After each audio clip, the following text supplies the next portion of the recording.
Students, आज जो हमारा टॉपिक हम डिस्कस करने जा रहे हैं दैट इज़ एडवर्ब। तो एडवर्ब हमारा एक ऐसा टॉपिक है जो कि अपने एडजेक्टिव के साथ एक बहुत क्लोज एसोसिएशन रखता है and the reason is quite obvious. Adverbs जो होते हैं वो भी क्वालिफाइंग वर्ड्स हैं और एडजेक्टिव्स भी क्वालिफाइंग वर्ड्स हैं। इसलिए अक्सर जो मिस्टेक्स आती हैं उनमें एडजेक्टिव और एडवर्ब दोनों ही साइमल्टेनियसली रोल प्ले कर रहे होते हैं। मींस कि अगर वो वर्ड जो क्वालिफाइंग है वो नाउन प्रोनाउन को क्वालिफाई कर रहा है तो हमें वहाँ एडजेक्टिव रिक्वायर्ड है, क्योंकि नाउन प्रोनाउन को एडजेक्टिव्स क्वालिफाई करते हैं।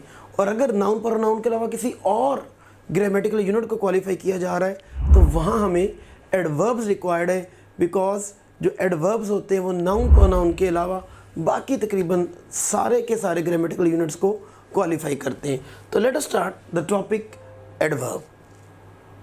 हम एडवर्ब को आज 5 हेडिंग्स के अंडर डिस्कस करेंगे। First, introduction to adverb, then kinds of adverbs, then rules, then a few confusing adverbs and then practice questions. तो लेट्स स्टार्ट स्टूडेंट। तो डेफिनेशन क्या है जी एडवर्ब की? एडवर्ब की डेफिनेशन हम 2 एंगल से करेंगे। फर्स्ट तो जो बड़ी कन्वेंशनल और ऑर्थोडॉक्स की डेफिनेशन है कि the words which add meanings to verb, adjective और another adverb are known as adverb. मतलब वो सारे वर्ड्स जो किसी वर्ब के, एडजेक्टिव के या एडवर्ब के मीनिंग में इजाफा करते हैं, हम उन सारे वर्ड्स को क्या नाम देते हैं स्टूडेंट्स? एडवर्ब। तो ये हमारे कुछ एग्जांपल्स भी हैं, क्विकली, वेरी, नीटली, ऑफन। तो ये एडवर्ब है और अभी हम इनको साबित भी करेंगे कि ये कैसे किसी वर्ब, एडजेक्टिव या एडवर्ब को क्वालिफाई करती हैं। तो हम जो है इसमें से देख सकते हैं, जैसे क्विकली है तो मैं अगर एक एग्जांपल दूं, ही रैन क्विकली, तो यू कैन सी देयर कि जो क्विकली है वो किसको क्वालिफाई कर रहा है? वर्ब को। और जो किसी वर्ब को क्वालिफाई करेगा वो एडवर्ब कहलाएगा। इसी तरह मैं अगर चाहूँ तो इस क्विकली को यूँ भी लिख सकता हूँ, वेरी क्विकली। तो क्विकली तो पहले ही एडवर्ब है, क्योंकि किसी वर्ब को क्वालिफाई कर रहा है और जो वर्ब को क्वालिफाई करेगा वो एडवर्ब है। इसी तरह स्टूडेंट्स, अगर मैं वेरी क्विकली कहता हूँ तो वेरी भी एडवर्ब है, क्योंकि वो एक और एडवर्ब को क्वालिफाई कर रहा है। किसको? क्विकली, जो कि हमने अभी साबित कर दिया कि वो एडवर्ब है। और नेक्स्ट मैं किसी एडजेक्टिव से भी आपको क्वालिफाई करवा के दिखाता हूँ। जैसे हम कहते हैं he is intelligent, he is intelligent. तो इंटेलिजेंट गौर कीजिए एडजेक्टिव है, क्योंकि वो ही है, प्रोनाउन है। तो प्रोनाउन ही है और वो ही क्या है जी? इंटेलिजेंट। इट मीन्स जो नाउन प्रोनाउन की क्वालिटी देगा, जो उनको क्वांटिफाई या डिस्क्राइब करेगा, वो एडजेक्टिव है। तो हमारा इंटेलिजेंट एडजेक्टिव है। और अगर मैं कहता हूँ ही इज़ वेरी इंटेलिजेंट, तो वेरी एडवर्ब कहलाएगा। क्यों? क्योंकि वो इंटेलिजेंट के मीनिंग में एडिशन दे रहा है। तो वो सारे वर्ड्स जो किसी वर्ब, एडजेक्टिव या जुमले में मौजूद किसी दूसरे एडवर्ब के मीनिंग में इजाफा करेंगे, एडिशन करेंगे, उन सब को हम एडवर्ब का ही नाम देंगे। तो फ्रेंड्स, ये तो थी इसकी एक ट्रेडिशनल डेफिनेशन। हम इसकी एक नेक्स्ट एडवांस लेवल की डेफिनेशन पे आते हैं, जो कि आपको एंटी टेस्ट के लेवल से, जो आप मुख्तलिफ यूनिवर्सिटीज़ के लिए प्रिपेयर कर रहे हैं, उसके लिए आपको बड़ा अहमियत देगा। तो adverbs add meaning to every part of speech except noun and pronoun, except noun and pronoun. तो जो नाउन प्रोनाउन के अलावा बाकी हर पार्ट ऑफ स्पीच के, हर ग्रामेटिकल यूनिट के मीनिंग में इजाफा कर दे, वो क्या कहलाएगा जी? यस, वो एडवर्ब कहलाएगा। नाउन प्रोनाउन के मीनिंग में कौन इजाफा करता है? एडजेक्टिव। और यही बात मैंने लेक्चर के स्टार्ट में आप लोगों से की थी कि असल में हमारे 2 तरह के ही क्वालिफाइंग वर्ड्स होते हैं, या यूँ कह लें कि मॉडिफाइंग वर्ड्स होते हैं, जिसकी वजह से हम उनको मॉडिफायर्स भी कहते हैं। और वो कौन सी 2 कैटेगरीज हैं? एडजेक्टिव्स, जो नाउन प्रोनाउन के मीनिंग में एडिशन करती है, और जो नाउन प्रोनाउन के अलावा बाकी हर ग्रामेटिकल यूनिट, हर पार्ट ऑफ स्पीच के मीनिंग में, मतलब इट इज़ नॉट नेसेसरी कि सिर्फ वर्ब, एडजेक्टिव और एडवर्ब। यस, ये ट्रेडिशनल है, ज़्यादा यही होता है। लेकिन जो फ्रेजेस के मीनिंग में भी एडिशन कर दे, क्लॉजेस के मीनिंग में भी एडिशन कर दे, इवन इन्फिनिटिव्स के मीनिंग में भी एडिशन कर रहा हो, तो हम उन वर्ड्स को भी एडवर्ब ही कहेंगे। अगर आप अपने ड्रीम मेडिकल कॉलेज या पाकिस्तान की किसी भी टॉप नॉच यूनिवर्सिटी में अपनी सीट को 100% सिक्योर करना चाहते हैं, you guys must join top grade. I am Hira Usman from Sahiwal. I have secured 92.6% aggregate in MDK 2023 and I am excited to get admission in my dream medical college. Top Grade is Pakistan's #1 online academy that has helped thousands of students just like you to secure admission in their dream medical colleges and university. अस्सलाम वालेकुम, मेरा नाम मुक़द्दस मरियम है और मेरा इस साल admission अल्लामा Iqbal medical college Lahore में हुआ है। जो टॉप ग्रेड की जो मुझे बातें पसंद थी ना, एक उसमें रिकॉर्डेड लेक्चर्स थे। मैं रात को 12 बजे भी ऑन करती थी ना और मैं उनकी स्पीड भी बढ़ा लेती थी। मैं 2x भी चला लेती थी उन्हें। असल में इसमें ये होता है कि इसमें वीडियो लेक्चर्स ना रिकॉर्डेड पड़े होते हैं और वीडियो लेक्चर्स जिस बंदे ने रिकॉर्ड करवाए हैं ना, उसका नाम है डॉक्टर मौज़म मंजूर और वो भी खुद भी अल्लामा इकबाल का ग्रेजुएट है, MBBS डॉक्टर है। तो बड़े अच्छे लेक्चर्स थे वो, यकीन जाने मतलब कमाल थे वो, बहुत अच्छे कॉन्सेप्ट्स बनाते हैं वो स्लाइड्स के थ्रू, प्रोजेक्टर्स के थ्रू पढ़ाते थे। उसमें एनिमेशंस भी उन्होंने डाली होती थी, उनको टेबल्स वगैरह बना के, फ्लो चार्ट्स बना के वो चीज़ों को ना आपके दिमाग में बिल्कुल फिक्स कर देते थे और आपको ना ड्यूरिंग लेक्चर रिकॉर्ड करने की ज़रूरत नहीं होती थी। Top Grade is the brainchild of Dr. Mozam Manzoor, who is a medical doctor and a passionate teacher. I am Dr. Muazzam Manzoor. Medicine is my profession and teaching is my passion. I have developed Top Grade app so as to make your exam preparation easier, enjoyable and affordable. So what are you guys waiting for? Visit topgrade.pk and sign up free to get up to 100% scholarship for online preparation of FSC, MDCAT, ECAT, NUST, NUMS, AKU, PAS, FAST and GK entrance exams. क्योंकि noun पर noun के अलावा बाकी सारे parts of speech को addition करने वाले उनके मीनिंग में एडवर्ब है। तो ये कुछ उसकी एग्जांपल्स थी। तो हम नेक्स्ट मूव करते हैं काइंड्स ऑफ एडवर्ब से, जिससे हमें एडवर्ब को मज़ीद कम्प्रीहेंसिवली समझने में हेल्प मिलेगी। तो स्टूडेंट्स, काइंड्स ऑफ एडवर्ब में सबसे पहले है जी एडवर्ब ऑफ मैनर। लफ्ज़ मैनर से आपको अंदाज़ा हो गया है कि ये किस तरह के एडवर्ब्स होंगे। मीन्स जो किसी काम का अंदाज बताते हैं, किसी एक्शन का मैनर बताते हैं। तो adverb of manner tales how something is done और हैपन्स। ये हमें बताते हैं कि कोई चीज़ कैसे वाक़ई हुई। जैसे मैंने अभी आपको एग्जांपल दी कि he ran quickly, how did he ran quickly. तो गौर कीजिएगा, अगर हमें किसी वर्ब के एडवर्ब के बारे में आइडिया लगाना है कि वो एडवर्ब जो है वो एडवर्ब ऑफ मैनर है कि नहीं, तो मैं एक हाउ क्वेश्चन पूछ लूँगा और जो वर्ड उस हाउ का आंसर होगा वो एडवर्ब ऑफ मैनर होगा। और मोस्टली जो एडवर्ब ऑफ मैनर है वो मोस्टली LY पर एंड होते हैं, सारे नहीं लेकिन मोस्टली। जैसे badly, happily, sadly, slowly, quickly, well, hard, fast, ये भी सारे एडवर्ब ऑफ मैनर ही हैं। जैसे मैं कह सकता हूँ कि he behaved sadly, he ran fast, he worked hard. तो हमने बहुत यूज़ किया ये जुमला कि he worked hard. How did he work hard. तो जो हाउ का आंसर देते हैं, जो बयान करते हैं कि कोई चीज़ कैसे हुई, वो एडवर्ब ऑफ मैनर है। कुछ एग्जांपल देख लीजिएगा। The brothers were badly injured. कैसे इंजर्ड थे जी? How were they injured? Badly injured. Now you can see they had to act fast. तो गौर करें, ये कौन क्वालिफाई हो रहा है? गौर कीजिएगा, इन्फिनेटिव क्वालिफाई हो रहा है। They had to act fast. How did they act? They acted fast. तो गौर करें, इन्फिनेटिव क्वालिफाई हो रहा है, कोई वर्ब, एडवर्ब और एडजेक्टिव नहीं, एक इन्फिनेटिव। तो यही हमने डेफिनेशन में बात सीखी थी कि a word that qualifies everything except noun और pronoun, that is basically adverb. तो यहाँ फास्ट एडवर्ब है, एडवर्ब ऑफ मैनर है, हाउ का आंसर कर रहा है। She sang very well. How did she sing? She sang very well. तो वेल भी हमारा क्या हुआ? एडवर्ब ऑफ मैनर हुआ। नेक्स्ट मूव करते हैं स्टूडेंट्स, एडवर्ब ऑफ मैनर की पोजीशनिंग के बारे में देखते हैं कि adverbs of manner are usually placed in the end, या यूँ कह लें after the action verb if there is no object given in the sentence. मतलब अगर जुमले में कोई ऑब्जेक्ट नहीं है तो ये वर्ब के बाद, वरना ये सेंटेंस के मोस्टली बिल्कुल एंड वाले हिस्से की तरफ लोकेट करते हैं। You can see in an example, she ate quickly.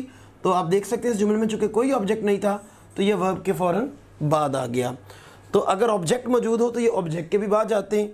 She sings the song nicely. तो गौर करें, she sings the song nicely, वो ऑब्जेक्ट के भी बाद चला गया। एक चीज़ यहाँ बहुत अहम है, जहन में रख लेनी है आपने कि जो वर्ब होता है और उसका जो ऑब्जेक्ट है, इन दोनों के दरमियान कोई और चीज़ प्लेस नहीं हो सकती। और in a light turn I can say कि सेंटेंस के वर्ब और उसके ऑब्जेक्ट को ग्रामर की दुनिया का कोई जालिम समाज अलहदा नहीं कर सकता। मीन्स कोई भी इनमें सेपरेशन नहीं कर सकता। मीन्स अगर मैं कहता हूँ she sings nicely the song तो वो रॉन्ग है, क्योंकि वर्ब और उसके ऑब्जेक्ट का आपस में बिल्कुल क्लोज अटैच्ड होना लाजिम है। नेक्स्ट मूव करते हैं स्टूडेंट्स एडवर्ब ऑफ डिग्री की तरफ। डिग्री वर्ड से भी अब आपको बहुत कुछ ज़ाहिर हो रहा है, शिद्दत। इट मीन्स टू से कि जो एडवर्ब्स हमें किसी चीज़ की शिद्दत का बताएंगे, टू व्हाट एक्सटेंट का आंसर देंगे कि किस हद तक, तो वो जो होगा हमारा एडवर्ब ऑफ डिग्री होगा। देखो हम कहते हैं the work is almost done, तो हमें एक डिग्री मिली कि to what extent something is done और हैपन्स, कि कोई चीज़ कितनी वाक़ई हो गई है, किस हद तक वाक़ई हो गई है। Much, nearly, quite, really, so, too, very, ये सारे के सारे एडवर्ब ऑफ डिग्री हैं। जैसे मैं कहता हूँ आई एम टायर्ड, और अगर मैं इसकी शिद्दत बढ़ाना चाहूँ, इसकी डिग्री में इंटेंसिटी देना चाहूँ, तो I would say I am very tired. तो देखें too dark for us to find our way, तो शिद्दत बढ़ गई, बहुत ज़्यादा ही डार्क था। और नेक्स्ट आप देखें जी वेरी हैवीली, शिद्दत हैवीली की हम बढ़ा रहे हैं, बहुत ज़्यादा। और गौर करें to what extent the rain was very heavily. Okay, daughter is quite fat, she is not fat only, she is quite fat. And the accident victim nearly died, it means he was badly injured. तो nearly died means उसकी intensity को, उसकी degree को हमें बढ़ाता हुआ नज़र आ रहा है, तो ये एडवर्ब ऑफ डिग्री कहलाएगा। एडवर्ब ऑफ फ्रीक्वेंसी पे आते हैं। लफ्ज़ फ्रीक्वेंसी आपको बता रहा है ताअद्दुद, मतलब कोई चीज़ जो कितनी बार वाक़ई हुई, वो कितनी फ्रीक्वेंटली हुई, वो हमारा एडवर्ब ऑफ फ्रीक्वेंसी होगा। और एडवर्ब ऑफ फ्रीक्वेंसी किसका आंसर होता है जी? हाउ ऑफन का। हाउ ऑफन मतलब कितनी मर्तबा, उसका ताअद्दुद, कोई चीज़ कितनी मर्तबा हुई, वो हमारा एडवर्ब ऑफ जो है वो फ्रीक्वेंसी है। तो words used as adverb of frequency include, जो वर्ड्स एडवर्ब ऑफ फ्रीक्वेंसी के तौर पर यूज़ होते हैं वो कौन कौन से हैं जी? Again, always, ever, frequently, generally, hardly ever, never. देखिए ही नेवर केम, तो हमें एक फ्रीक्वेंसी मिल गई कि वो कभी आया ही नहीं है। ओकेजनली, ऑफन, रेयरली, ये ऑफ्टन भी है students, both are now used. Seldom, sometimes, twice, देखिए he came twice. And how often he came? Twice. तो हमारा जो ट्वाइस है वो बेसिकली एडवर्ब ऑफ फ्रीक्वेंसी है। He hardly ever say something nice to his wife, तो hardly ever का मतलब क्या हो गया जी? कि बहुत ही कम वो कहता था। तो how often he said nice to his wife? Hardly ever. तो frequency is very less. Next frequently, never, occasionally, ये सारे के सारे हमारे एडवर्ब ऑफ फ्रीक्वेंसी हैं। नेक्स्ट मूव करते हैं adverb of time. And yes again the name is clearing it all that the words that are used to show time are adverbs of time. तो means जो when का answer करेंगे, किसका answer करेंगे students? when का answer करेंगे। और हम adverbs of time को सेंटेंस की बिगिनिंग में या सेंटेंस के एंड की तरफ यूज़ कर रहे होते हैं। तो afterwards, already, immediately, last month, now, I am teaching now, तो नाउ देखो टाइम को शो कर रहा है। सून, देन, यस्टरडे, तो that is all about adverb of time. Adverb of time को हम थोड़ा सा सेंटेंसेस में इसके एग्जांपल्स लेते हैं। He collapse and died yesterday, तो देखिए when did he die? Yesterday, तो ये व्हेन का आंसर है। और जो व्हेन का आंसर होगा that would be adverb of time. आपको अ फ्यू मंथ्स अगो नज़र आ रहा है, तो अगो भी एडवर्ब ऑफ टाइम है। तो his factory was born down a few months ago, when did his factory burn down? A few months ago. Last week we were stuck in the lift for an hour, and when were we stuck? We were stuck last week. तो देखें ये सारे के सारे हमें when का answer दे रहे हैं। तो एडवर्ब ऑफ टाइम की दो काइंड्स होती हैं students, indefinite adverb of time और डेफिनिट। और अगेन नेम इज ऑब्वियस, वो क्या कहते होते हैं जी? नाम ही काफ़ी है। तो ये नाम से ही हमें क्लियर हो रहा है कि ये एडवर्ब ऑफ टाइम की दो जो कैटेगरीज बनी है वो किस बेस पर बनी है। जो इनडेफिनिट एडवर्ब्स ऑफ टाइम है, ज़ाहिर है वो कोई डेफिनेट टाइम, कोई मखसूस, कोई पर्टिकुलर, कोई स्पेसिफिक टाइम को शो नहीं करेंगे। सादा वर्ड्स में कह लें तो जो आप कह लें कि बिल्कुल ऐसे वक्त को शो करेंगे जो गैर मखसूस है, जिसके बारे में हम अंदाज़ा नहीं लगा सकते कि एग्जैक्टली ये कब हुआ था। जैसे मैं वर्ड यूज़ कर दूँ ऑलवेज, तो हमें एग्जैक्टली नहीं पता लगा कि कब हुआ, एग्जैक्ट टाइम फ्रेम नहीं आया. Often, usually, frequently, already. Okay, I am saying I have already taught you the basics of grammar. तो I have already taught you, हमें कोई एग्जैक्ट कोई स्पेसिफिक टाइम नहीं मिला, पर ये मिल गया कि लफ्ज़ ऑलरेडी किसी पुराने वक्त को शो कर रहा है. टाइम को तो शो कर रहा है but that is indefinite time.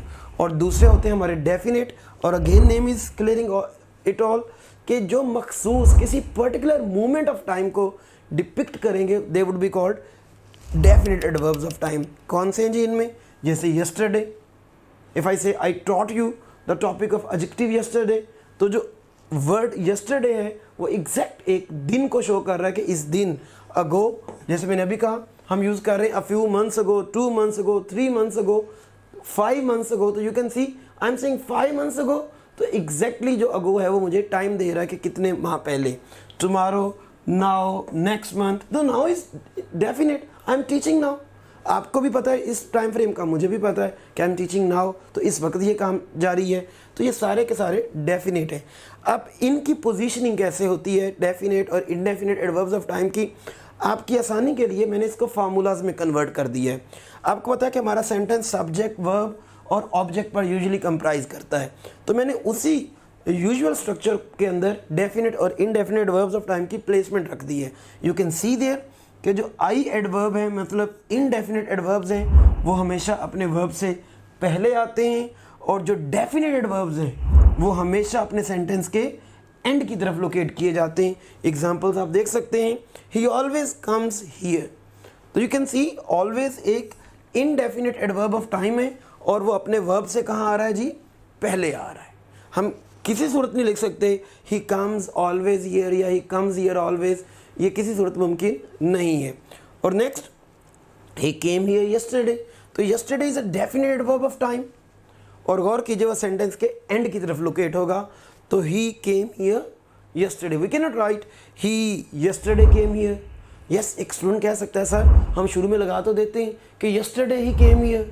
तो students, when you put that definite adverb of time in the start of the sentence, तो आप एक कॉमा भी तो देते हो.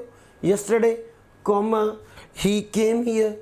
तो इट मीन्स टू से कि वो आप उसको वहाँ प्लेस नहीं कर रहे, कॉमा वहाँ सारी कहानी बता रहा है कि असल में यहाँ उसकी पोजीशनिंग नहीं है, ये यहाँ से सेंटेंस का पार्ट नहीं है, इसलिए तो कॉमा लगा कर उसको बाकी सेंटेंस से सेपरेट किया जा रहा होता है.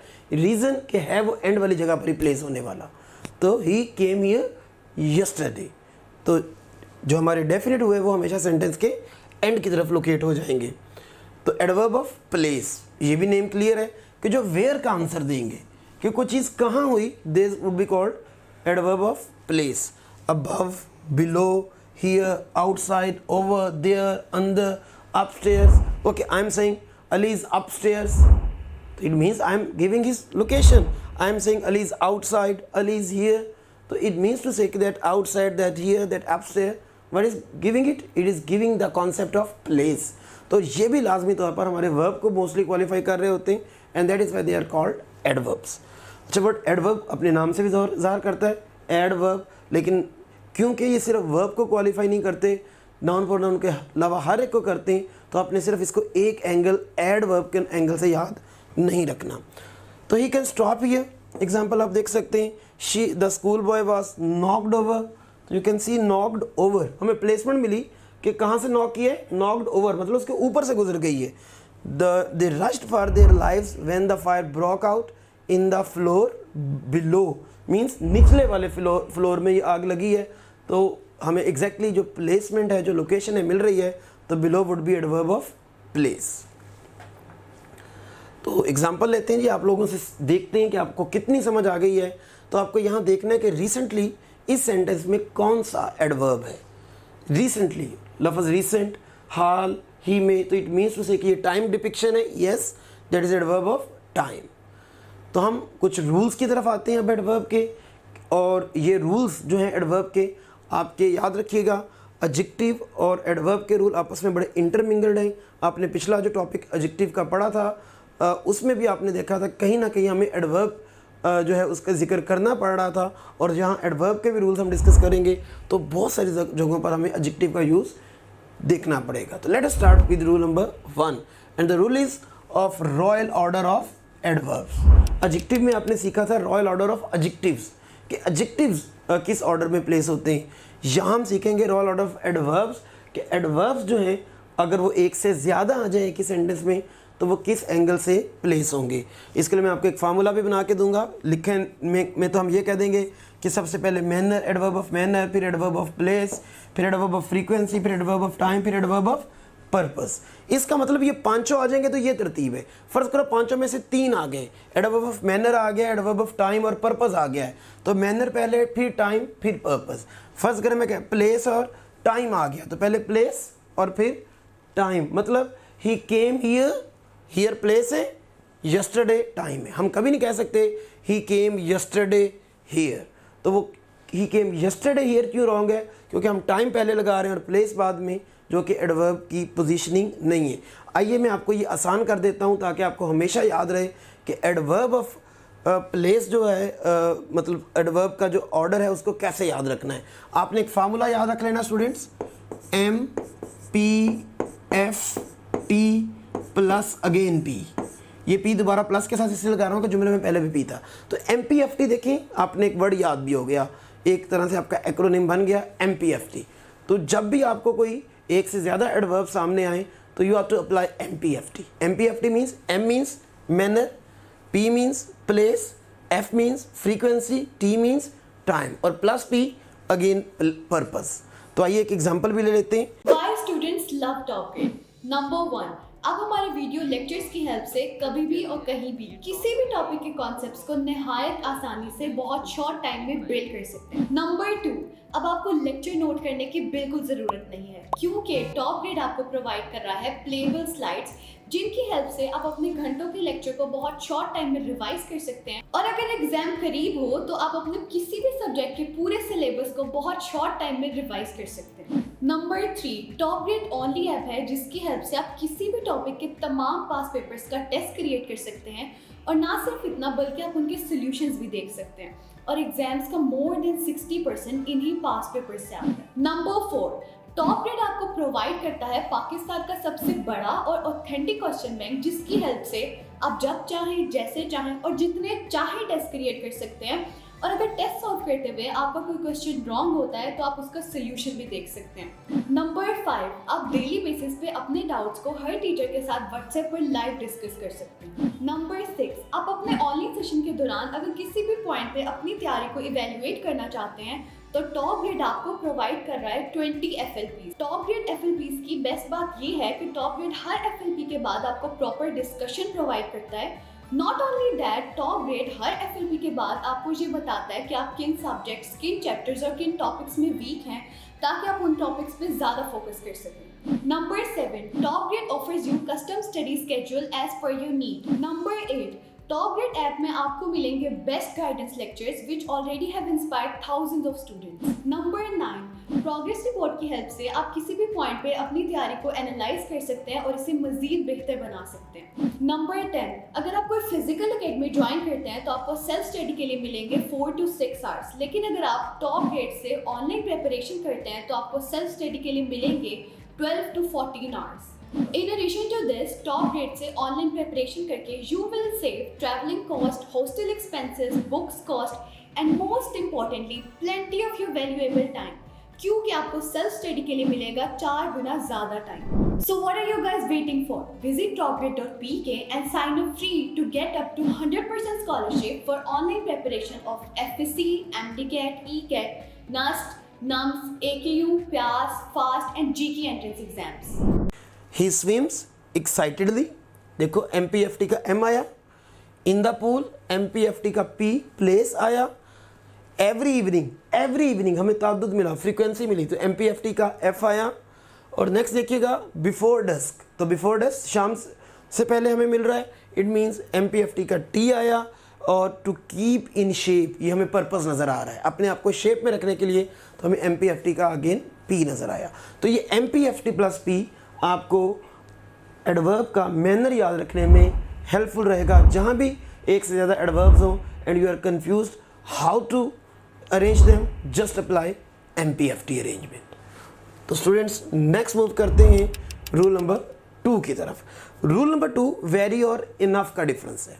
याद रखिएगा वेरी और इनफ चूँकि दोनों ही इंटेंसीफायर हैं, दोनों को हम इकट्ठा यूज़ नहीं करते। हम जुमले में या तो वेरी यूज़ करेंगे या इनफ। एक चीज़ हमने एडजेक्टिव में सीख ली थी कि इनफ अगर आता है तो वो अपने एडजेक्टिव्स के बाद में आता है, और ये भी सीखी थी एडजेक्टिव में कि अगर वो अपने नाउन के साथ आता है तो उनसे पहले आता है। तो गौर करें, सेंटेंस में वेरी भी है, इनफ भी, तो इट मीन्स ये सेंटेंस रॉन्ग है। तो ये सेंटेंस क्या होना चाहिए था? He is very kind to me. तो स्टूडेंट्स, हमारा राइट आंसर बीटा हुआ। रूल नंबर 3 की तरफ मूव करते हैं, और अगेन हमें यहाँ इनफ की प्लेसमेंट, जिसका हमने अभी जिक्र भी किया, उसकी बात आ गई कि enough is always used after adjectives and adjectival enough is always used before nouns.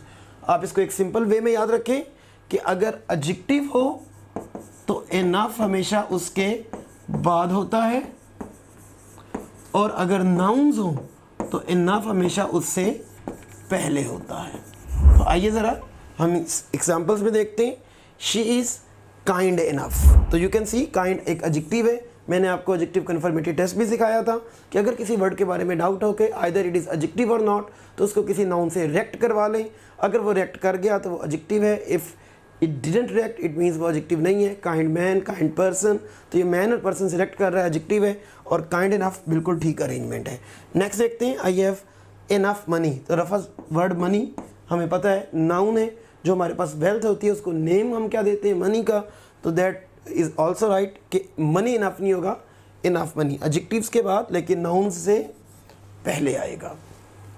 Next move करते हैं और एक एग्जांपल ले लेते हैं। एमा said that the T was enough hot. कहाँ है मिस्टेक स्टूडेंट्स? यस, हॉट चूँकि एडजेक्टिव है तो इनफ हॉट नहीं आना, हॉट इनफ आना है।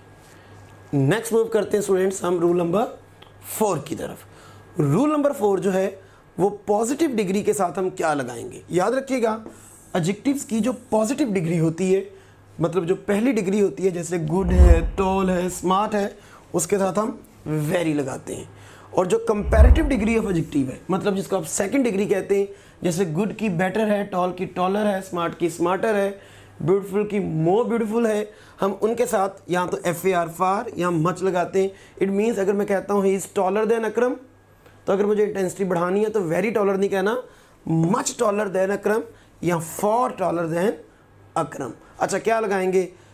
She is more beautiful than her sister, तो she is very more beautiful या much more beautiful? Yes, much more beautiful. क्यों? क्योंकि मच ब्यूटीफुल, जो मोर ब्यूटीफुल है वो सेकंड डिग्री, और सेकंड डिग्री के साथ या तो मच आएगा या FAR फॉर आएगा। नेक्स्ट आते हैं हम अपने थर्ड वर्ब्स के साथ क्या होता है, मतलब पास्ट पार्टिसिपल्स के साथ हमने क्या सलूक करना है। जो हमारे पास्ट पार्टिसिपल्स होते हैं स्टूडेंट्स, मीन्स वर्ब की जो थर्ड फॉर्म होती है, उनके साथ हम मच भी लगा सकते हैं और वेरी भी, लेकिन डिफरेंट सिचुएशंस में। अगर तो उनका यूज़ थर्ड वर्ब के तौर पर हुआ है, मीन और मोस्टली हम कह सकते हैं पैसिव वॉइस सेंटेंसेस में, तो हम उनके साथ मच लगाते हैं। और लेकिन अगर उनका इस्तेमाल एडजेक्टिव के तौर पर हुआ है, और एडजेक्टिव भी कौन से? जो कि इमोशंस या फीलिंग्स शो करते हैं, वो एडजेक्टिव्स, तो तब हम उसके साथ क्या लगा रहे होते हैं जी? वेरी। अच्छा, एक चीज़ यहाँ बड़ी समझी जा सकती है कि अगर तो एक्शन किए जाने का मीनिंग आ रहा है, फिर तो कभी वेरी आ ही नहीं सकता, क्योंकि जो एडजेक्टिवल पास्ट पार्टिसिपल है वो एक्शन को शो नहीं करता, वो प्योर क्वालिटी शो करेगा। तो सेंटेंस में देख लेना है कि अगर कहीं से भी एक्शन का शाइबा भी है, एक्शन आ रहा है कि उसने ये किया है, तो हम किसी सूरत भी वेरी का इस्तेमाल नहीं करेंगे, हम मच का इस्तेमाल करेंगे। आपकी समझ आने के लिए तो ये कुछ एडजेक्टिव्स दिए भी हैं past participle, tired, please, dilated, surprise, obliged, जो कि फीलिंग्स और इमोशंस देखे, please, dilated, surprised, tired, obliged, तो ये हमारी फीलिंग्स और इनर इमोशंस को शो कर रहे हैं, और ये हमारा कोई एक्शन नहीं है, तो ये इनके साथ हम क्या लगाएंगे जी? वेरी लगाएंगे। तो एग्जाम्पल देखते हैं। She is very happy, first degree थी, वेरी लगाया। बेटर सेकंड डिग्री थी, मच लगाया। इसराइल इज मच हेटेड, गौर करें ये हमारा एक्शन है, by us, hated by us, हम हेट करते हैं, और ये जुमला वैसे भी पैसिव वॉइस है तो हमने मच लगाया। लेकिन I am very pleased at your performance, तो ये मेरा कोई एक्शन नहीं है। I am very pleased at, who is pleased? I am pleased, तो ये मेरी एक फीलिंग है, मेरा एक इमोशन है। तो यहाँ हम चूँकि ये थर्ड वर्ब जो है पास्ट पार्टिसिपल एडजेक्टिव के तौर पर यूज़ हो रहा है, तो हम स्टूडेंट्स इसके साथ क्या लगा रहे हैं? यस, हम इसके साथ वेरी पुट कर रहे हैं। स्टूडेंट्स आगे एक एग्जांपल लेते हैं. Jessica is very interested in literature. तो where is the mistake? Jessica is no problem very interested. Yes, ये बात हम अभी डिस्कस कर रहे थे कि जो पास्ट पार्टिसिपल है, third form of the verb है, उसके साथ मच और वेरी का डिस्कस कर रहे थे. तो यहाँ प्रॉब्लम हो सकती है. इन लिटरेचर तो नो प्रॉब्लम. तो इट मीन्स यही प्रॉब्लम है कोई ना कोई. तो मिस्टेक तो स्टूडेंट्स यही है. क्या मिस्टेक है ज़रा सोचिए. वेरी रॉन्ग है. मच आना है. यस, यहाँ आना तो मच है, लेकिन कोई वजह आप बता सकते हैं. एक स्टूडेंट तो सोचेगा सर देखो वो इंटरेस्टेड है, उसकी एक तरह से ये इमोशनल और फीलिंग जो है वो शो हो रही है, तो वेरी ठीक रहेगा. जो एडजेक्टिवल इमोशंस वाले वर्ड्स होते हैं वो मच क्या नाम लेते हैं, वेरी लेते हैं. जो वर्ब के तौर पर आते हैं, थर्ड फॉर्म के तौर पर आते हैं, वो मच लेते हैं, स्पेशली पैसिवाइज में. तो स्टूडेंट्स यहाँ ये याद रखिएगा, एडजेक्टिवल यूसेज नहीं है. मैंने क्या समझाया था कि वही वर्ड एडजेक्टिवल यूसेज के तौर पर कंसीडर किया जाएगा पास्ट पार्टिसिपल जो कि एक्शन शो ना करे, जो उस शख्स का क्वालिटी तो हो कि वो उसके अंदर कोई वो इमोशन उस शख्स का शो हो या फीलिंग शो हो, लेकिन किसी सूरत भी उसका एक्शन शो ना हो. तो you can C Jessica is interested in literature. तो वो लिटरेचर में इंटरेस्ट ले रही है, तो यहाँ उसका एक एक्शन डिपिक्ट हो गया. अब हम इसको एडजेक्टिवल यूसेज में ले जा ही नहीं सकते. And this is the reason हम इसको वो प्लीज्ड वाला फार्मूला, वो ऑब्लाइज्ड, डिलाइटेड वाले हिस्से में नहीं ले जाएंगे और इसके साथ मच ही हमें प्लेस करना पड़ेगा. And I think now you better understand it. तो मूव करते हैं अपने रूल नंबर 5 की तरफ. मच टू और टू मच का एक डिफरेंस होता तो टू मच ही है, लेकिन अगर नेक्स्ट वर्ड एक एडजेक्टिव हो तो फिर हम यूज़ करते हैं students too much too. Otherwise जो नॉर्मल रेगुलर यूसेज है वो टू मच ही होता है. मच टू सिर्फ तब जब अगला वर्ड एडजेक्टिव हो. देखिए this house is much too small for my family to live नहीं है, सॉरी ये ठीक है. क्यों? क्योंकि स्मॉल एक एडजेक्टिव है और एडजेक्टिव्स के साथ हमें क्या यूज़ करना है जी? Much too. और नेक्स्ट देखें ही ईट्स टू मच. अगला आगे किसी किस्म का कोई एडजेक्टिव आपको नज़र आ रहा है?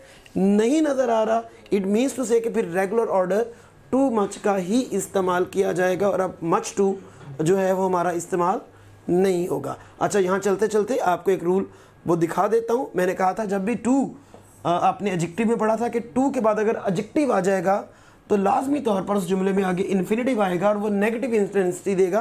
तो yes, that sentence is doing the same. This house is much too small for my family to live. इतना स्मॉल है, इतना छोटा है कि मेरा ख़ानदान यहाँ रह नहीं सकता. तो गौर करें, नॉट खुद ब खुद उसके मीनिंग में इनकॉर्पोरेट हो गया. नेक्स्ट रूल नंबर 6 है जी. ये रूल आपने बहुत ध्यान से समझना है. रीज़न इसकी बहुत ज़्यादा अक्रेंस है. आप लोगों के इंटरमीडिएट एग्ज़ाम्स में भी है, आप लोगों के जो एंट्रेंस एग्ज़ाम्स में भी है. तो ये 3 कैटेगरीज हैं जो मैंने सेम वर्ड्स की आपके सामने शो की हैं, एज नाउन, एज एडजेक्टिव और एज एडवर्ब्स. तो गौर कीजिएगा, नाउन के तौर पर मैं आपको क्या डिपिक्ट कर रहा हूँ? माइजर, coward, love, friend, year, dead, smell, loan, scholar. ये सारे वर्ड्स नाउन्स हैं. जैसे मैं कह सकता हूँ he is a माइजर.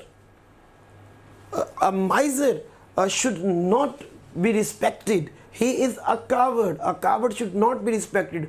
You can see there कि आई मेट अ कावर्ड. तो मैं इन कावर्ड और माइजर वगैरह को सब्जेक्ट और ऑब्जेक्ट के तौर पर यूज़ कर रहा हूँ. और सब्जेक्ट और ऑब्जेक्ट सिर्फ नाउन प्रोनाउन होते हैं. इट मीन्स ये हमारे नाउन्स हैं. Love, friend, he is my friend. My आपको मैंने बताया था पॉजेसिव एडजेक्टिव है, और जो वर्ड पॉजेसिव एडजेक्टिव है जो उसके साथ का वर्ड होगा ज़ाहिर एडजेक्टिव के साथ नाउन होता है. तो जब मैं कहता हूँ माई फ्रेंड, तो फ्रेंड भी एक नाउन है. इनके एडजेक्टिव्स कैसे बनते हैं याद रखिएगा. नाउन के एडजेक्टिव बनाने का सिंपल फार्मूला कि अगर आप उनसे एडजेक्टिव ऑफ क्वालिटी बना रहे हो तो हम उनके साथ मोस्टली क्या लगाते हैं? L Y. माइजर नाउन था, एल वाई लगाया माइजरली. कावर्ड नाउन था, एल वाई लगाया कावर्डली. लव के साथ लवली. ये फ्रेंड से फ्रेंडली. ये से ईयरली. डेड से डेडली, खतरनाक. स्मेल से स्मेली. लोन से लोनली. लोनली एडजेक्टिव है जी. और स्कॉलर से स्कॉलरली. तो आप एक चीज़ यहाँ देख सकते हैं कि ये सारे वर्ड्स हमारे क्या हो गए जी?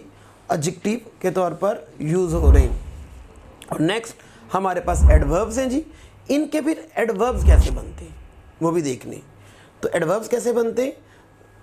माइजरली से इन अ माइजरली मैनर या लाइक अ माइजर। यहाँ खाते हैं स्टूडेंट्स धोखा कि वो माइजरली को, कावर्डली को, लवली को एक एडवर्ब के तौर पर यूज़ कर लेते हैं। मतलब वो कहते हैं ही बिहेव्ड माइजरली। क्या बोलते हैं जी वो? ही बिहेव्ड माइजरली। तो यू कैन सी देयर कि बिहेव्ड एक वर्ब है और वर्ब को कौन क्वालिफाई करता है? वर्ब को कौन क्वालिफाई करता है? एडवर्ब क्वालिफाई करता है। तो माइजरली क्या है? एडजेक्टिव। तो मीन्स ये रॉन्ग है। क्या आना चाहिए? ही बिहेव्ड लाइक अ माइजर और in a miserly manner.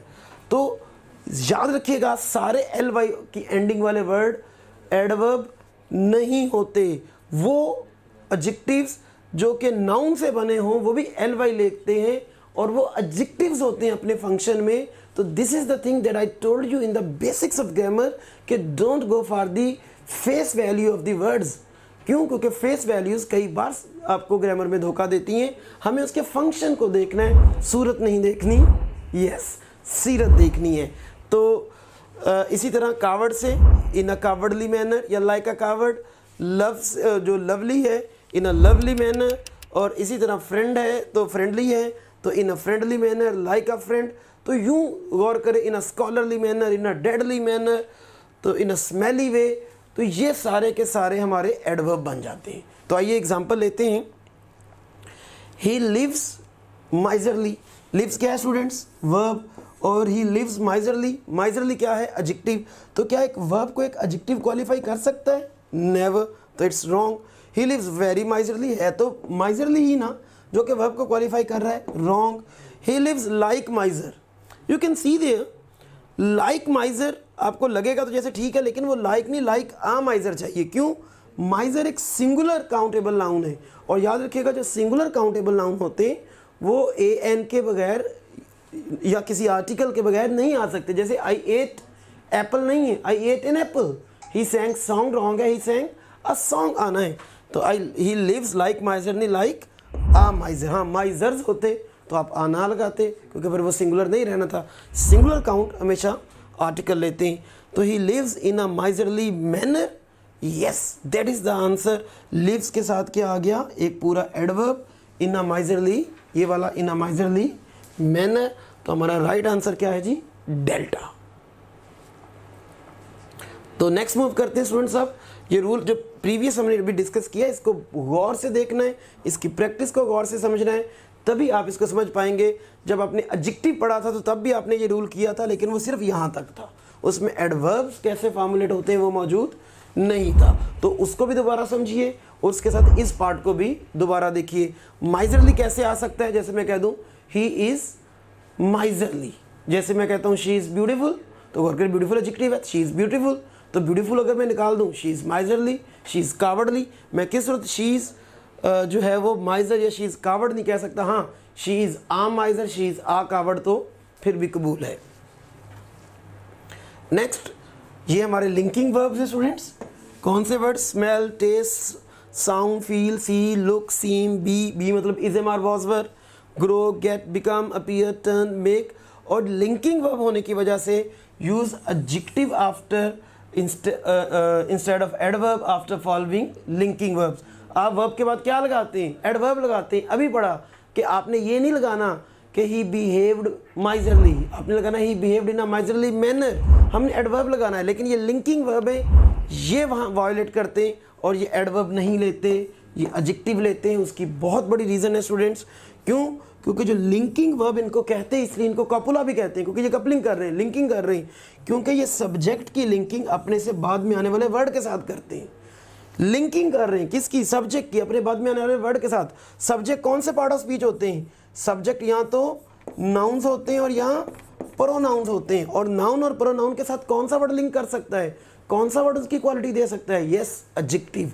This is the reason कि लिंकिंग वर्ब जो कि सब्जेक्ट को अपने से बाद में आने वाले वर्ड के साथ लिंक कर रहे होते हैं, और सब्जेक्ट सिर्फ नाउन प्रोनाउन होता है, और नाउन प्रोनाउन को कोई एडजेक्टिव के अलावा लिंक कर नहीं सकता। And this is the reason हमें एंग्री पुट करना है। ही इज सैड, तो you can see there sad हमारा लिंकिंग है, जो है वो एडजेक्टिव है, और इज हमारा लिंकिंग था। हम नहीं कह सकते ही इज सैडली, हम नहीं कह सकते ही लुक्स एंगरली, क्या कहेंगे? द फ्लावर्स स्मेल स्वीट या फ्लावर्स स्मेल स्वीटली। तो गौर कीजिए, स्मेल कौन सा वर्ब है? लिंकिंग वर्ब है, और स्मेल जो है वो लिंक कर रहा है फ्लावर को अपने से बाद में वाले वर्ड के साथ। तो फ्लावर स्मेल स्वीट, हमें एडजेक्टिव लगाना है, एडवर्ब नहीं लगाना। लेकिन याद रखिएगा ये एक्सेप्शन सिर्फ लिंकिंग वर्ब्स के साथ है, अदरवाइज सारे वर्ब्स क्या लेते हैं जी? एडवर्ब्स लेते हैं। तो डन स्टूडेंट्स, नेक्स्ट मूव करते हैं रूल नंबर 8 की तरफ। Fast is both adverb and adjective based on its usage. मतलब वर्ड फास्टली एग्जिस्ट ही नहीं करता जी। फास्ट ही एडजेक्टिव है, फास्ट ही एडवर्ब है। He is a fast bowler, तो you can see bowler noun है, तो fast bowler. He ran fast, तो फास्ट उस वर्ब को क्वालिफाई कर रहा है, तो फास्ट हमारा क्या हुआ? एडवर्ब भी हुआ। तो he ran as fastly as he could, नहीं, he ran as fast as he could. Reason, क्योंकि फास्टली एग्जिस्ट ही नहीं करता। यस, कुछ मॉडर्न डिक्शनरीज जो वो फास्टली को दे देती हैं, लेकिन हम आपको जो पढ़ाते हैं स्टूडेंट्स, जो कि एग्जाम में आनी है, that is thoroughly prescriptive pedagogical grammar, या जिसको आप सादा कह लें ऑर्थोडॉक्स पुरानी ग्रामर, और उसके मुताबिक वर्ड फास्टली एग्जिस्ट नहीं करता और उन डिक्शनरीज में करता भी नहीं था। नेक्स्ट आते हैं जी रूल नंबर 9 की तरफ, और ये रूल समटाइम और समटाइम्स के डिफरेंस को हमें डिपिक्ट करेगा। तो समटाइम मीन्स इनडेफिनेट और अनस्टेटेड टाइम, मतलब हम जब किसी गैर मखसूस लम्हे की, वक्त की, दिन की बात करते हैं तो हम सम टाइम कह लेते हैं। और सम टाइम्स जब हम यूज़ करते हैं तो वो ओकेजनली के लिए यूज़ करते हैं। आप यूँ कर लें, जब हम वक़्त के किसी एक लम्हे के बारे में बात करते हैं तो वो सम टाइम है, लेकिन जब मैं सम टाइम्स यूज़ करता हूँ तो वो एक से ज़्यादा जो ओकेजन्स होते हैं मैं उनके लिए यूज़ कर रहा हूँ। यूँ कह लें, सम टाइम कभी और सम टाइम्स कभी कभी। तो sometimes is sometime is used after a verb and sometimes is used at the beginning or the end of the sentence। मतलब sometimes या तो beginning है end है, और sometime हमेशा अपने verb के बाद। एग्जाम्पल देखते हैं, it was to be printed sometime later, मतलब फिर कभी बाद में, कभी कभी नहीं, कभी नहीं तो फिर कभी बाद में। sometimes we wished she were back in England, तो कभी कभी हम ख्वाहिश करते हैं, तो you can see it means occasionally का मीनिंग आ रहा है, तो यहाँ सम टाइम नहीं समटाइम्स आना है। तो sometimes they come for a month, तो कभी कभी वो एक मंथ के लिए आते हैं, ये तो नहीं कह सकते कभी वो एक मंथ के लिए आते हैं।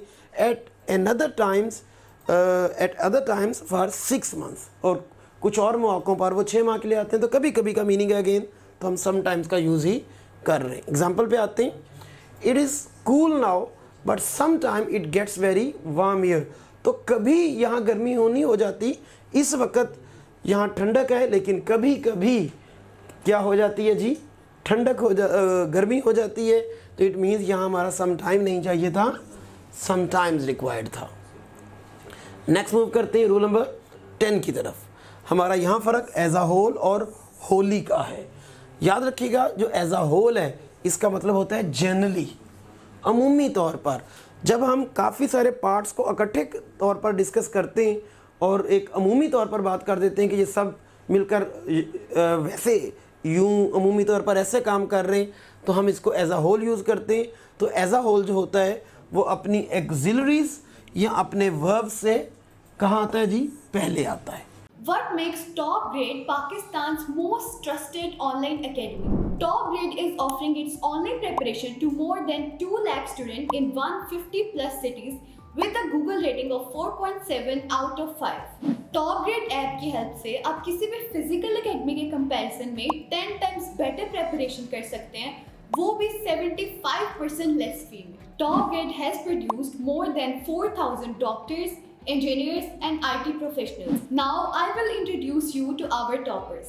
Meet Ramesh Salman from Islamabad. He has obtained 2nd position in MDK 2022, securing 196 marks out of 200. He is doing his MBBS from Aga Khan University. Meet Radia Waheed from Jhelum. She obtained 4th position in MDK 2022, securing 194 marks out of 200. She is a student of King Edward Medical University. Meet another top grader, Mehroz Ismail from Burewala. She secured 4th position in MDK 2020. She achieved an impressive score of 193 out of 200. She is currently studying at King Edward Medical University. Meet brilliant top grader Muhammad Ali from Sargodha. He secured a seat in NUST, one of the leading universities of Pakistan. अब मैं आपको मिलवाती हूँ माहीन खालिद से, जिनका ताल्लुक आज़ाद कश्मीर से है. She also secured her admission in NUST. You can also be our next topper. So what are you guys waiting for? Visit topgrade.pk and sign up free to get up to 100% scholarship for online preparation of FSC, MDCAT, ECAT, NUST, NUMS, AKU, PAS, FAST and GK entrance exams. और जो होली है इसका meaning होता है completely, मतलब आप जुमले का तर्जमा कर लें. जब आपको मुकम्मल तौर पर का मीनिंग रिक्वायर्ड है, कम्प्लीटली का मीनिंग रिक्वायर्ड है, टू अ कम्प्लीट डिग्री का मीनिंग रिक्वायर्ड है, तो आप क्या लगाते हैं? होली. और होली अपनी ऑक्सिलरीज या अपने जुमले के मेन वर्ब्स के बाद आता है. Auxiliaries means helping verbs. तो देखते हैं, ही वॉज होली कन्विंस्ड, तो ये बिल्कुल ठीक है. क्यों? ही वॉज कम्प्लीटली कन्विंस्ड का मीनिंग आ रहा है. कम्प्लीटली आप रिप्लेस करके देख सकते हैं. और गौर करें, हमारे जो है वो ऑक्सिलरी के मतलब हेल्पिंग वर्ब के बाद आया है. As a whole the essay was excellent, मतलब ऑल टुगेदर, मजमूई तौर पर, जनरली जो है वो ठीक था. तो हम इसको क्या दे रहे हैं? As a whole. The population as a whole is getting healthier. तो एज अ होल हेल्दियर हो रही है, मतलब मजमूई तौर पर आप कह लें, जनरली कह लें या ऑल टुगेदर कह लें, वो हेल्दी हो रही है. तो यहाँ हमें क्या चाहिए था? As a whole. और गौर करें, एक निशानी बहुत बड़ी है कि ये एक अपनी ऑक्सिलरी कह लें या हेल्पिंग वर्ब से पहले यूज़ हुआ है. तो गौर करते हैं, wholly we are in agreement का हमारे पास सेंटेंस आ रहा है. तो यहाँ गलती क्या है? As a whole we are in agreement. क्यों? क्योंकि ये वर्ब से पहले है एक तो, और दूसरी चीज़ यहाँ हमें ऑल टुगेदर जनरली का मीनिंग देना है, तो हम होली नहीं क्या यूज़ करेंगे? एज अ होल का इस्तेमाल कर रहे होंगे. तो दैट इज़ जो है हमें एज अ होल नहीं, सॉरी, होली का यूज़ कर रहे होंगे. तो नेक्स्ट आते हैं जी. The house was as a whole consumed by fire. As a whole मतलब generally, all together consumed by fire नहीं, कंप्लीटली कंज्यूम्ड बाय फायर. और गौर करें, हमें यहाँ एक और निशानी नज़र आ रही है कि ये हेल्पिंग वर्ब के बाद है, और हेल्पिंग वर्ब के बाद एज अ होल नहीं होता, होली होता है. कंप्लीटली का मीनिंग चाहिए था, तो that is the mistake. Rule number 11 की तरफ. नेवर का रूल है जी कि जब एक नेवर का वर्ड, और सिर्फ नेवर नहीं, जितने भी नेगेटिव एडवर्ब्स हैं, कोई हार्डली का वर्ड आ गया, स्केसली आ गया, बेरली आ गया, नो सूनर, नो अदर, तो when qualify the whole clause, जब पूरी क्लॉज को क्वालिफाई करें. क्लॉज याद रखिएगा, पहले भी हम बात कर चुके हैं, जब सब्जेक्ट और वर्ब आ जाते हैं जिस ग्रुप ऑफ वर्ड्स में, तो वो क्लॉज बन जाती है. तो अगर नेवर किसी क्लॉज के स्टार्ट में आ जाए, मतलब एक सब्जेक्ट वर्ब कॉम्बिनेशन के स्टार्ट में आ जाए, and comes in the start of the clause, मतलब उसको क्वालिफाई भी करे, उसके स्टार्ट में भी आ जाए, तो takes helping verb before subject, तो उस सूरत में इन्वर्जन होगी. मतलब जुमले की तरतीब सिंपल नहीं, सवालिया तर्ज पर चले जाएगी, लेकिन जुमला सवालिया नहीं होगा. तो वो क्या हो जाएगा? हेल्पिंग वर्ब सब्जेक्ट से पहले आएगा. गौर कीजिएगा, नेवर ही कम्स नहीं लिखा हमने, never does he come. Never start में आया था क्लॉज के, तो नेवर ही कम्स के बजाय हमें क्या लिखना पड़ गया? Never does he come. Never he will return नहीं, नेवर विल ही रिटर्न. तो यू कैन सी देयर कि हमारा जो विल है वो अपने सब्जेक्ट से पहले आया, एंड द रीज़न क्योंकि नेवर स्टार्ट में आ गया. लेकिन अगर ये नेवर क्लॉज के स्टार्ट में नहीं होगा, तो ये इन्वर्जन, ये वर्ब की हेल्पिंग वर्ब की इन्वर्जन सब्जेक्ट से पहले नहीं होगी, तो he will never return home. तो गौर कीजिए, नेवर अंदर है, तो अब ही जो विल है वो अपने सब्जेक्ट के एग्जैक्टली बाद में इस्तेमाल हुआ है, हम उसका पहले उसके इस्तेमाल नहीं कर रहे. Okay students, now let us go towards a few confusing adverbs. Means वो एडवर्ब्स जो आपस में मीनिंग का क्लैश रख लेते हैं, और अक्सर वो एक ही स्ट्रक्चर या एक ही आप यूँ कह लें कि डेरिवेशन से बने होते हैं. तो आइए इनको डिस्कस करते हैं. सबसे पहले हाई और हाईली का डिफरेंस जानते हैं जी. High means at a great altitude, means height के लिए यूज़ होता है. He climbed high on the ladder. लेकिन हाईले का मीनिंग क्या है जी? एट अ हाई रेट और डिग्री, मतलब ये हमारा शिद्दत को शो करता है, किसी भी चीज़ के ज़्यादा होने को शो करता है. तो these are highly paid workers. तो हाईली पेड जिनको बहुत ज़्यादा तनख्वाहें दी जाती हैं. क्लोज और क्लोजली का डिफरेंस। क्लोज कब यूज़ करते हैं? Not far away in position, relationship और टाइम, मतलब जो किसी पोजीशन, रिलेशनशिप और वक्त में करीब है। जैसे मैं कह सकता हूँ कि his end time is close, मैं कह सकता हूँ he is my close cousin, he is my close friend, तो he sitting close to me, तो don't get too close to the fire. तो गौर करें, ये पोजीशन वगैरह को शो कर रहा है, लेकिन जो क्लोजली है वो इन अ क्लोज मैनर मीन्स ये जो है एडवर्ब ऑफ मैनर के तौर पर यूज़ हो रहा है और ये एडवर्ब ऑफ पोजीशन के तौर पर यूज़ हो रहा है, लेकिन है दोनों के दोनों एडवर्ब ही। तो the two objects are closely connected, तो मतलब बड़े ही करीब से इनको जोड़ा गया है, तो दे आर मतलब उनके दरमियान ज़्यादा गैप मौजूद नहीं है। तो क्लोजली कनेक्टेड उनके मैनर को शो कर रहा है। फ्री और फ्रीली का डिफरेंस जी, फ्री जिसकी कॉस्ट कुछ ना पड़े, जैसे हम कहते हैं इट्स फ्री, तो दे सेट द डॉग्स फ्री, तो आज़ाद का मीनिंग भी है, तो कॉस्टिंग नथिंग, और इंडिपेंडेंट को भी हम कह सकते हैं। तो गौर करें, हम यहाँ ये नहीं लगा सकते कि दे सेट द डॉग्स फ्रीली, क्योंकि फ्रीली जो है वो एडवर्ब ऑफ मैनर के तौर पर यूज़ होता है, और इस वजह से उस एडवर्ब ऑफ मैनर के तौर पर यूज़ होने की वजह से ये, अगर मैं कहता हूँ दे सेट द डॉग्स फ्रीली, तो उन्होंने आज़ादी से कुत्ते छोड़ दिए, वो मीनिंग नहीं है, उन्होंने कुत्तों को आज़ाद छोड़ा है, तो दैट इज़ भाई हम फ्री लगाएंगे। I got it free of cost, तो गौर करेंगे हमारा एडवर्ब है। लेकिन freely in a free manner के तौर पर आता है, तो ही रैन फ्रीली, बड़ी आज़ादी से भागा, मीन्स बड़ा पुरसकून होके भागा, तो ये जो है मेरा क्या बन जाएगा जी, एडवर्ब ऑफ मैनर के तौर पर। तो फ्री जो फ्रीली है वो किसी सूरत भी मुफ्त के मीनिंग में यूज़ नहीं होता। I cannot say he gave the necessities freely, he gave the necessities free, he gave me the camera free, not freely, क्योंकि फ्रीली जो है विदाउट कॉस्ट के मीनिंग में नहीं है, वो सिर्फ इन अ फ्री मैनर एक अंदाज है आज़ादी से करने का, उसके मीनिंग में यूज़ होता है। नेक्स्ट, डायरेक्ट और डायरेक्टली का डिफरेंस, तो जिसमें कोई डिविएशन ना हो, जो बिल्कुल सीधा चल के हो, that is direct. He went direct to the office, मतलब सीधा ऑफिस चला गया। और जो डायरेक्टली है ये टाइम के रिलेटेड है, ये इसका मीनिंग होता है विदाउट डिले, हेजिटेशन, कैंडिडली और फ्रैंकली, मतलब वो चीज़ जो आप बिला ताख़ीर, बिना हिचकिचाए और ओपनली, कैंडिडली मीन्स ओपनली, खुले दिल से बात करें, तो ये एडवर्ब ऑफ मैनर है। ये हमारा किसी सूरत भी जो है वो किसी डायरेक्शन या सिमत को शो नहीं करता। तो ही आंसर डायरेक्टली, मतलब फ़ौरन जवाब दिया, विदाउट हेजिटेशन जवाब दिया, विदाउट डिले जवाब दिया, और कैंडिडली और फ्रैंकली ओपन जवाब दिया, तो ही आंसर्ड डायरेक्टली।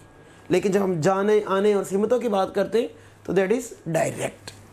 और डियर और डियरली का फ़र्क स्टूडेंट्स याद रखना है कि जो डियर होता है वो असल में महंगे वगैरह के लिए या प्यारे के लिए भी यूज़ कर लेते हैं, जैसे वो एडजेक्टिव के तौर पर इज़ माई डियर ब्रदर, लेकिन डियर को एडवर्ब के तौर पर जब हम यूज़ करते हैं तो वो महंगा है। This cost him, this cost आना है, this cost him dear, dearly नहीं आना, मतलब ये उसको महंगा पड़ा। जो वो डियरली है तो ये भी महंगा, लेकिन ये और तरह के महंगा है, ये चीज़ों की कीमत में महंगे का मीनिंग नहीं है। ये वो चीज़ है जिसको हम कहते हैं कि जिस पर बड़ा लॉस हुआ, सफरिंग हुई, उसको हम कहते हैं एट ग्रेट कॉस्ट। मीन्स जैसे मैं कह दूं कि आपको ये अंदाज़, ये रवैया बड़ा महंगा पड़ेगा, तो रवैया किसी ने ख़रीदना तो नहीं है कि मैं कहूँ जी कि आपको ये रवैया बड़ा महंगा पड़ेगा, आपको ये अंदाज़ बड़ा महंगा पड़ेगा। तो इट मीन्स जो वहाँ पर डियरली है, ये जो महंगा है ये उस मीनिंग में आ रहा है जिसमें हम किसी को कहें कि आपको बड़ा लॉस होगा, आपको बड़ी सफरिंग होगी। तो our freedom has been bought dearly, तो हमने जो आज़ादी ख़रीदी है वो बड़ी महंगी ख़रीदी है। तो गौर करें, यहाँ जो हमने आज़ादी वो पैसे दे के नहीं ख़रीदी, यहाँ कहने का क्या मतलब है कि बड़ा लॉस करके, बड़ी सफरिंग्स के बाद ख़रीदी है।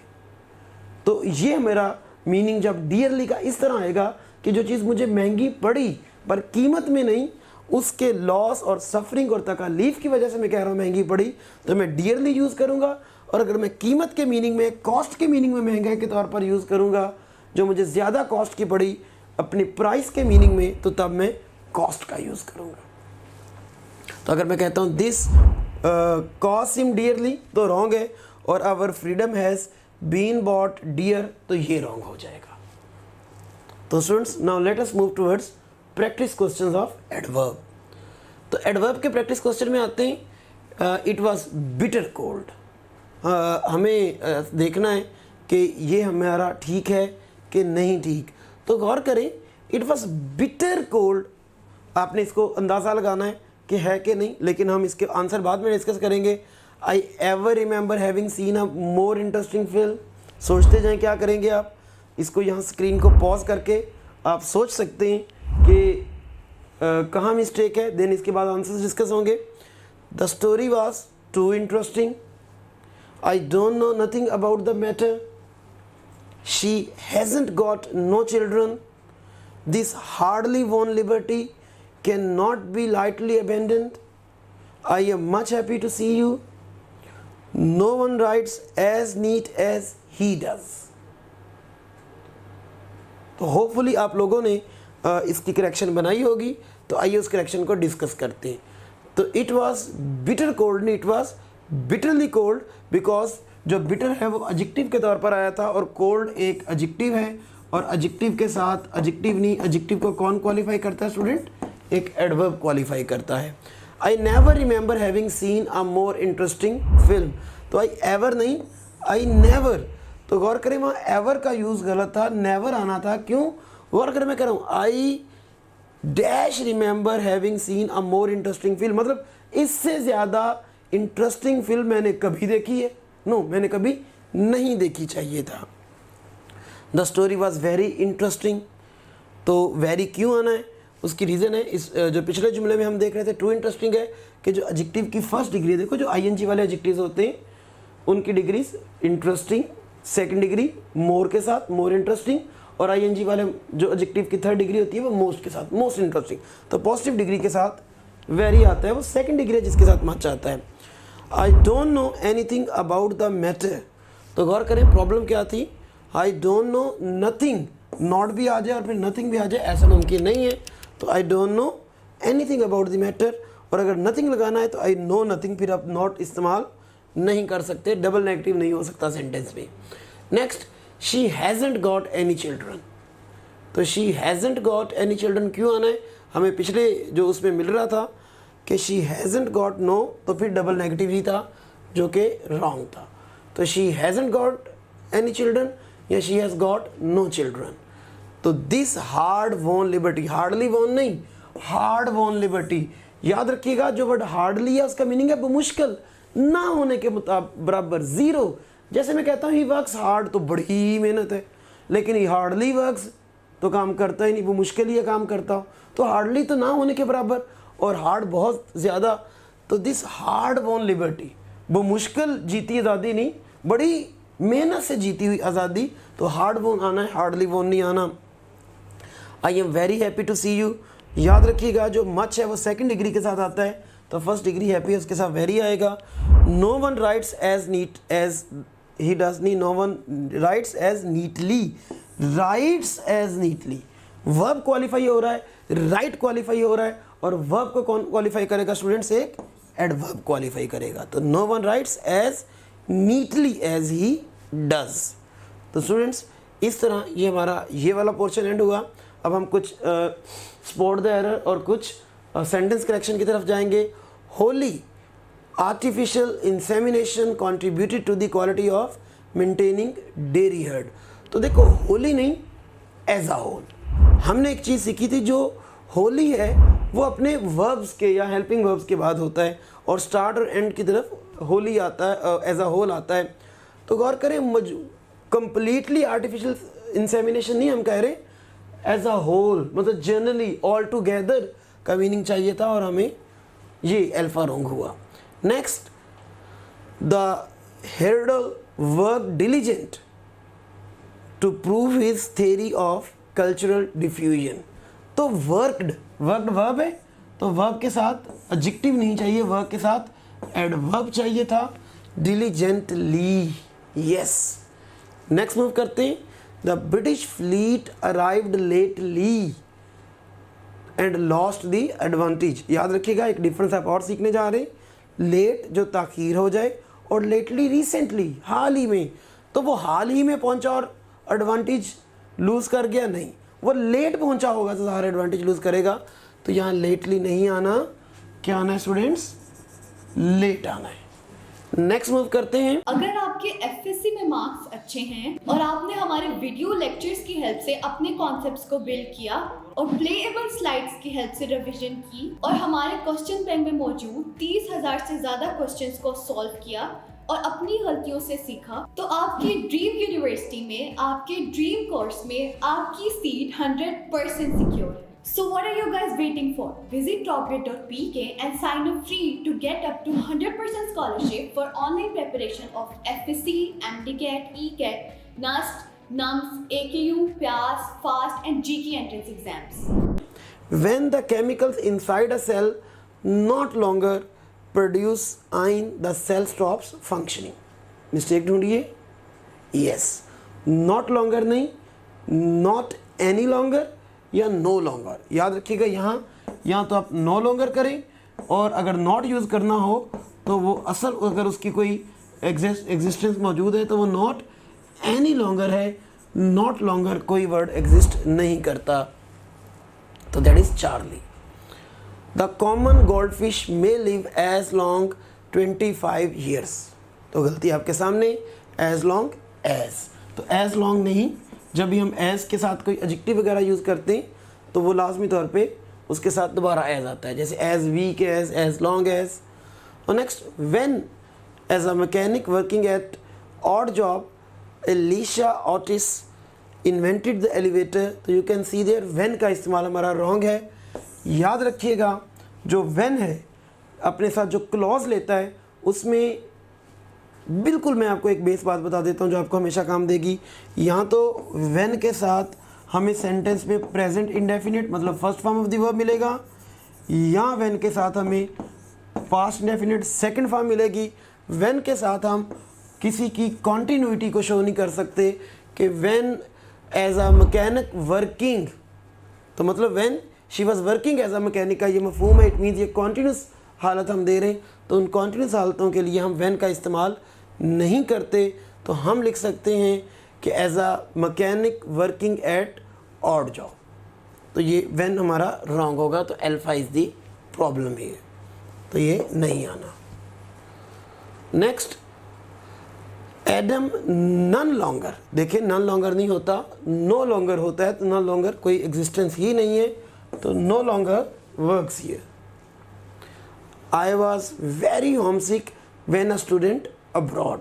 गौर कीजिएगा, जो व्हेन है मैंने अभी बोला था कि यहाँ तो अपने साथ अगर वो लेता है तो फर्स्ट फॉर्म या सेकंड फॉर्म लेता है।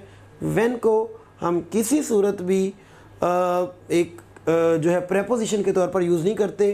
गौर करें, as a student, as abroad एक हमारा नाउन है, और नाउन से पहले या तो जो वर्ड है वो उसकी क्वालिटी देता है, एडजेक्टिव बनता है, या उसके सामने प्लेस होकर प्रेपोजिशन बनता है और उसका लिंक करता है। जैसे डेफिनेशन है प्रेपोजिशन की कि preposition is a word put before a noun और pronoun and shows its relation with some other noun or pronoun in the same sentence। तो यहाँ when नहीं चाहिए। तो I was very homesick as a student abroad। तो हमें यहाँ when नहीं, as वगैरह जो है वो required है, वो यहाँ फंक्शन कर सकते हैं। Never again they will behave like this। जी मिस्टेक ढूंढे स्टूडेंट्स, जल्दी से नहीं मिल रही, दोबारा सोचें। चले एक हिंट देता हूँ, नेवर सेंटेंस के स्टार्ट में आया है। नेवर पूरी clause they will behave like this के स्टार्ट में, और जब नेगेटिव एडवर्ब्स क्लॉजेस के स्टार्ट में आए और पूरी क्लॉजेस को क्वालिफाई कर रहे हों तो हेल्पिंग वर्ब्स सब्जेक्ट से पहले आते हैं। तो सेंटेंस होना था never again will they behave like this. हाँ, अगर नेवर अंदर होता तो they will never behave like this, ठीक था। नेक्स्ट मूव करते हैं, let us have lunch sometimes. गौर करें, हम कभी कभी लंच करने को नहीं कह रहे, हम कह रहे हैं कि आओ कभी लंच करते हैं। तो हम किसी एक पर्टिकुलर मोमेंट या टाइम की बात कर रहे हैं, इनडेफिनिट या अनसेटी टाइम की, तो let us have lunch sometime. तो delta is the wrong. The novel is too interesting. गौर करें, एडजेक्टिव की फर्स्ट डिग्री है, और अगर हम एडजेक्टिव की फर्स्ट डिग्री के साथ टू लगाते हैं तो बाद में इन्फिनेटिव का भी पाया जाना ज़रूरी है और जुमला क्या हो जाता है, नेगेटिव। लेकिन यहाँ ऐसा कुछ भी नहीं है, कोई आगे इन्फिनेटिव भी नहीं है, जुमले को नेगेटिव भी नहीं शो किया जा रहा, तो ये टू नहीं आना, वेरी आना है। Next, it has been observe that some flowers don't smell sweetly. जी स्टूडेंट्स, गलती ढूंढिएगा। स्मेल, स्मेल क्या है, एक लिंकिंग वर्ब, कपुला, और लिंकिंग वर्ब्स के बाद क्या आते हैं, यस, एडजेक्टिव। तो फ्लावर स्मेल स्वीट आना है, स्वीटली नहीं आना। Next, he played the violin brilliantly last night in the concert. ढूंढिए मिस्टेक स्टूडेंट्स, सोचिए। ही प्लेड में तो कोई प्रॉब्लम नहीं नज़र आ रही। The violin, yes, musical instruments अपने साथ धा लेते हैं, कोई इशू नहीं है। Brilliantly last night in the concert, तो गौर कीजिए, हमें तो नज़र आ रहा है कि ये तो एडवर्ब्स है। ब्रिलियंटली भी एडवर्ब है, adverb of manner, last night adverb of time, in the concert adverb of place, तो इसका मतलब गलती यहीं कहीं मौजूद है। तो गौर करते हैं, हमने जब एडवर्ब सीखा था तो हमने उसकी प्लेसमेंट सीखी थी MPFT के नाम से। तो मैनर पहले, प्लेस बाद में, फ्रीक्वेंसी उसके बाद और टाइम उसके बाद। मैनर तो बिल्कुल ठीक लगा हुआ है। तो he played the violin brilliantly, तो ये तो डन हो गया। अब आगे क्या आना था, एडवर्ब ऑफ प्लेस। तो he played the violin brilliantly in the concert हमारा पहले आएगा और टाइम जो है उसके बाद आएगा। तो हमारा इसका मतलब जो डेल्टा है वो रॉन्ग पोजीशन है, उसको एंड की तरफ जाना था। तो he play the violin brilliantly in the concert last night. Next move करते हैं, we just have seen her. तो क्या आना है जी, we have just seen her. याद रखिएगा, जो एडवर्ब वगैरह हैं वो कभी भी किसी हेल्पिंग वर्ब से पहले नहीं आते। ऑक्सिलरीज अगर मौजूद हो, मीन हेल्पिंग वर्ब्स मौजूद हो जुमले में, तो एडवर्ब्स वगैरह हैं जितने भी टाइम वगैरह को शो करते, वो किसी सूरत वर्ब से पहले नहीं आते। बस मतलब I already have done this नहीं, I have already, already have नहीं, हैव ऑलरेडी। तो ये हमेशा पहले नहीं आते, हेल्पिंग वर्ब्स के बाद में आते। तो बीटा is the wrong here. I shall meet you in the evening in Hyde Park. तो आई शैल में प्रॉब्लम नहीं है, मीट यू भी नहीं नजर आ रहा। In the evening in Hyde Park, यहाँ कोई प्रॉब्लम हो सकती है। दोनों एडवर्ब्स हैं, in the evening adverb of time है, in Hyde Park adverb of place है। तो हम जल्दी से MPFT की तरफ आते हैं। तो मैनर तो है ही नहीं, प्लेस है जी, तो प्लेस पहले आना था, देखो टाइम बाद में आना था, मतलब इन हाइड पार्क पहले आना था और इन द इवनिंग बाद में, तो डेल्टा ही रॉन्ग है। तो in Hyde Park in the evening should be the answer. I never am determine to yield to this point. गौर करें, आई नेवर एम नहीं, आई एम नेवर। जो एडवर्ब्स हैं वो अपने, अगर उन्होंने ऑक्सिलरीज के साथ आना है तो ऑक्सिलरीज के या हेल्पिंग वर्ब के बाद में आना है। Yes, beta is the problem. I usual have to, no, I usually have to. गौर करें, यहाँ यूजुअली आना है, यूजुअल हैव टू नहीं आना। रीज़न उसकी, हम इस हैव टू रीच को क्वालिफाई कर रहे हैं इस यूजुअल के साथ, और कोई नाउन प्रोनाउन क्वालिफाई नहीं हो रहा कि हम यूजुअल लगाएं, हमें एडवर्ब चाहिए। I usually have to. अच्छा, यहाँ एक स्टूडेंट कह सकता है सर ये देखो हैव भी हेल्पिंग वर्ब था तो यूजुअली उसके बाद जाना चाहिए था। I have usually to reach. तो याद रखिए, यहाँ हैव ऑक्सिलरी नहीं है, हेल्पिंग वर्ब नहीं है। हम किसी भी वर्ब को हेल्पिंग वर्ब या किसी भी ऑक्सिलरी को हेल्पिंग वर्ब उसी सूरत में कहते हैं जब उसके आगे मेन वर्ब एग्जिस्ट करता हो। और गौर कीजिए, हैव के बाद कोई मेन वर्ब एग्जिस्ट नहीं कर रहा, तो ये किसको ही हेल्प कर रहा है, किसी की भी नहीं। इसका मतलब ये हेल्पिंग वर्ब नहीं, खुद मेन वर्ब है, और मेन वर्ब से तो पहले ही आता है। जैसे I have already done this, तो डन से पहले आया, I have already done this. तो I usually have to reach office by 9 o'clock। ये MCAT 2014 का क्वेश्चन है स्टूडेंट्स, मिस्टेक ढूंढनी है। मिस्टर चिप्स एक नॉवल है जो कि शायद आप में से बहुत सारे ने पढ़ा हो। उससे लाइन है, there was much cheering and singing and a bread fighting across the dining hall. There was much cheering and singing and a bread fight वहाँ फाइटिंग था और यहाँ फाइट, ये प्रॉब्लम है सिर्फ। There was more cheering, cheer, और देखो मोर chair, तो हमें ये देखना है कि जो चेयर है वो क्या यहाँ इस तरह आ सकता है कि मोर चेयर एंड सिंगिंग, तो ये पैरेललिज्म की खराबी है। अगर उधर सिंगिंग है तो इधर भी चेयरिंग आना चाहिए था। तो there was much cheer and singing, तो ये मच चेयर भी हमें किसी सूरत सूट नहीं कर रहा। मोर और मच का चेयर के साथ इस्तेमाल भी रॉन्ग है। एंड अ ब्रेड फाइटिंग है, तो 3 जगह फाइटिंग है, 1 जगह फाइट है। वैसे एक स्टूडेंट नॉर्मली देखेगा तो वो कहेगा लो सर जी अल्फ़ा ठीक कर देते, cheering, singing, fighting. No, but there is a problem with it. Reason क्या है कि गौर करें यहाँ आ लगा हुआ है, और ये जो हमारे जेरेंड्स होते हैं ये अपने साथ आ नहीं लेते। ये एक तरह से हमारे अनकाउंटेबल नाउन के तौर पर ही मोस्टली यूज़ होते हैं।